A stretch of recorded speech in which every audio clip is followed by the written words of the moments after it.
Muito bem, nação, vamos para as notícias do Flamengo aqui no nosso canal. Vamos analisando os comentaristas falando sobre a preparação do Flamengo para partida contra o Fluminense e também sobre os possíveis reforços que podem chegar no Mengão. Tá aí o Marcos Braz e o Rodolfo Landim falaram em entrevista e nós vamos analisar aqui. Já chega deixando o like, se inscreva no canal, ativa o sino das notificações. Cresce esse vídeo, o canal ESPN Brasil, link na descrição. Vamos então para as notícias do Flamengo.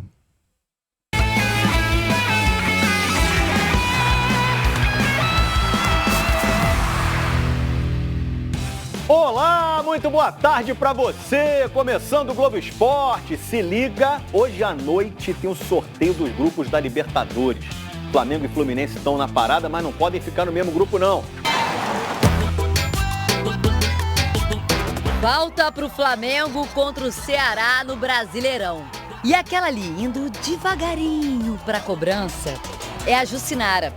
Camisa 81, bom número pra bater falta no Flamengo, né? Afinal, foi em 81 que o maior cobrador da história do clube fez o gol de falta mais importante da carreira.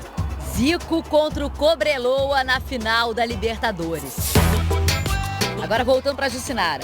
Foi lá, dominou a bola, ajeitou com todo carinho. E aí ficou um tempão conversando com a Darlene. Depois de quase 1 minuto de papo, as duas tomaram distância. E quem bateu foi a Darlene. E ó, lá dentro. 1-0. Depois a Crivellari mandou por cobertura e fez o segundo. No terceiro, passe de letra da Sole James para Crivellari marcar mais um. Sole James também fez o dela, tá? 4-0. E o quinto foi da Darlene, segundo dela no jogo. Achou que acabou, né? A Thaísa fechou a goleada, 6-0. Flamengo, terceiro colocado no Brasileirão. Foi revelado pelo Fluminense em Xerém, mas hoje o Ayrton Lucas, o Gerson e o Pedro estão cada vez mais identificados com o Flamengo. Eles têm uma história no rival, são ex-moleques de Xerém, mas é no Flamengo que vão se acostumando a levantar taças e até eternizá-las.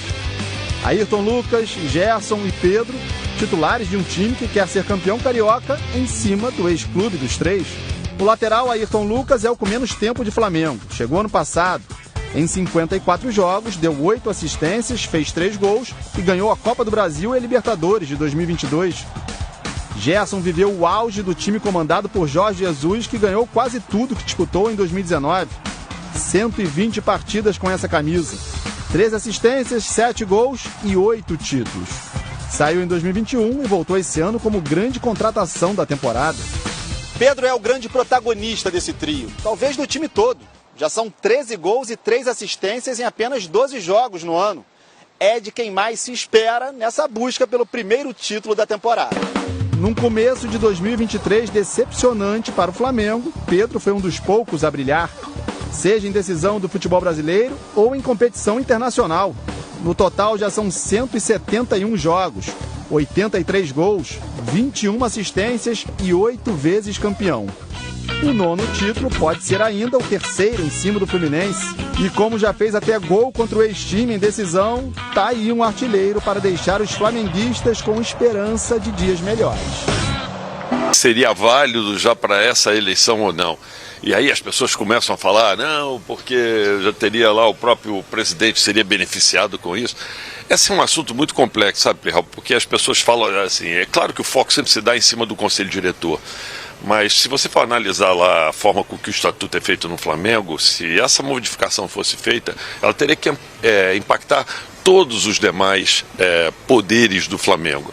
O Conselho de Administração seria renovado, o Conselho seria estendido por mais um ano, o Conselho Deliberativo, o Conselho Fiscal, a Assembleia Geral, tudo isso teria que ser também ampliado por mais um ano.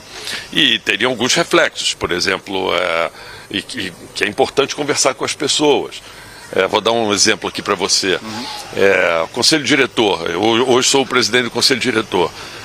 Se eles quisessem aprovar e isso sendo válido por mais um ano, eu não tenho compromisso de ficar mais um ano. Eu poderia, por simplesmente, abrir mão desse meu ano. Se eu abrir mão desse meu ano, o meu vice-presidente, ele assume. O meu vice-presidente não digo que ele mas ele é um potencial candidato à reeleição. Então eu saio, o meu vice-presidente fica 1 ano e aí ele fica sem condições de poder concorrer pelos próximos 4 anos. E se ele quisesse abrir mão também disso, desse 1 ano a mais, e aí o presidente do Conselho Deliberativo que começaria a assumir pelo Flamengo, será que as pessoas que votaram na gente, elas ficariam felizes de saber que esse tipo de coisa está acontecendo?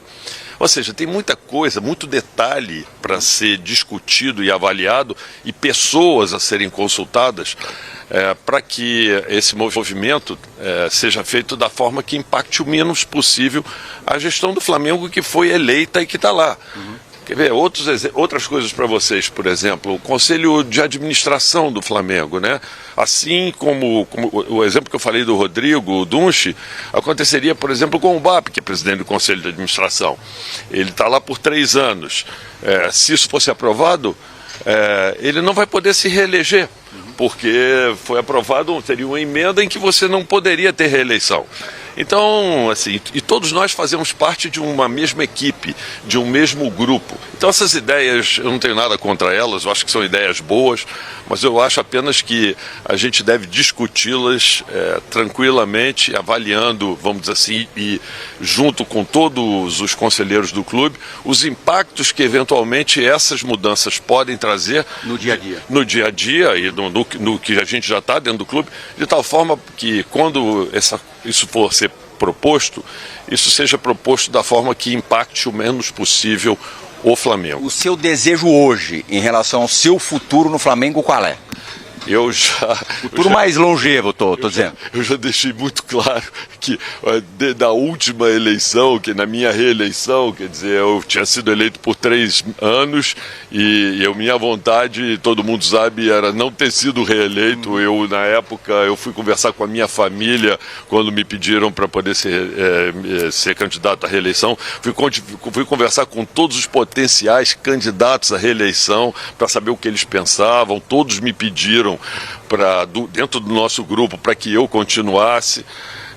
Não tenho o menor interesse de ficar além dos meus 3 anos, mas acho que essa é uma discussão de grupo, de equipe. A gente tem que conversar com a equipe como um todo para entender o que está acontecendo, os impactos que essas mudanças trariam, para que a gente possa depois, junto com esses grupos que nos apoiam, decidir o que a gente vai levar como mudança no estatuto do clube. Agora, particularmente, quero dizer o seguinte: 4 anos sem reeleição sempre foi aquilo que eu defendi há muito tempo atrás. Mas não sou dono da verdade. Uma última pergunta para o Braz, que eu não posso deixar de fazer, porque o torcedor de futebol vive sempre sonhando com contratações. E o Flamengo sempre está no mercado. Eu sei que vocês têm corpo técnico, estou sempre observando tudo que se passa, não só aqui no Brasil, na América do Sul e até fora, na Europa. O Flamengo está no mercado, vai contratar, vai se reforçar ainda depois do Campeonato Carioca, pensando nas competições mais importantes que tem aí no segundo semestre. No lateral direito se fala que o Flamengo teria interesse, o Uribe do Porto, qual é a realidade? E o goleiro que vocês contrataram, o Rossi, quando é que ele chega? Primeiro, o Flamengo, sempre que possível, quando acaba a temporada, o Flamengo está no mercado. As pessoas às vezes esquecem, mas o Ayrton Lucas não era nosso, né? Era emprestado e a gente efetivou a compra nesse ano. E custou caro, aliás, né? Eu acho que o justo, mas não é pouco dinheiro. Que ele joga justo. Não é pouco dinheiro. Aí a gente, um pouquinho mais à frente, a gente contrata o Gerson, né? Eu sei como foi a guerra. E você sabe como é que foi a guerra, o empenho do Flamengo para fazer isso aí. No meio desse processo, o Flamengo contrata o Rossi. Que chega quando? Que impossibilitou, vem no primeiro dia da janela possível, no meio do ano. Talvez ele chegue assim um pouco até antes, para começar os treinos. Então você já tem 3 contratações aí. Perdemos um jogador que foi o João Gomes, importante, e o Flamengo vem desde sempre tentando se qualificar. O Uribe interessa? O Uribe é um jogador que interessa para o Flamengo já deixou isso claro. É complexa parecida com o do Rossi. É muito complexa, porque o Uribe está há muito tempo no mercado europeu, com excelente desempenho, num clube muito importante da Europa, que talvez ainda queira que ele continue lá. Que é o Porto. O Flamengo tem outros outros adversários que eu posso falar em relação a esse. O Flamengo leva uma desvantagem sempre quando a gente está falando de mercado europeu, por causa da moeda. A gente não pode deixar tirar isso do foco, né? A gente em euro, o Flamengo com todo o esforço e com todo o empenho que ele faz, a gente ainda tem essa diferença. E é um jogador que vai ter que depender também muito dele para vir para cá, como qualquer outro do tamanho dele. Lateral direito que faltou só para terminar? O Flamengo tem os laterais direitos. O Mateuzinho se machucou, mas eu acho que daqui a 30, 40 dias vai estar.